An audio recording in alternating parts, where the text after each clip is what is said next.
नमस्कार मित्रांनो, हिंदू धर्मामध्ये सकाळी उठल्यानंतर मांग महार व विधवेचं तोंड बघू नये, बघितल्यानंतर अपशकुन होतं असं मानणारे पुष्कळ आहेत. हीच समजूत शाहू महाराजांना काढून टाकायची होती. म्हणून त्यांनी आपल्या झोपायच्या खोलीमध्ये पहिला पहारा एका महाराचा ठेवला होता.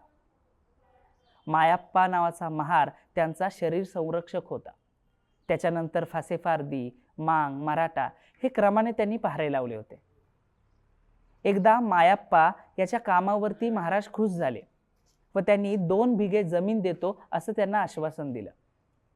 ज्या दिवशी जमीन देणार होते त्या दिवशी मायाप्पाने यायला उशीर केला. त्याच दिवशी महाराजांनी ती जमीन दुसऱ्याला दिली.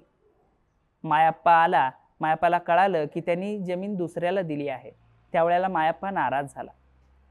महाराज त्याला म्हणाले की माझं तुझ्यावरती प्रेम आहे, पण ह्या प्रेमामुळे तुम्ही बिघडू नये असंही मला वाटतं.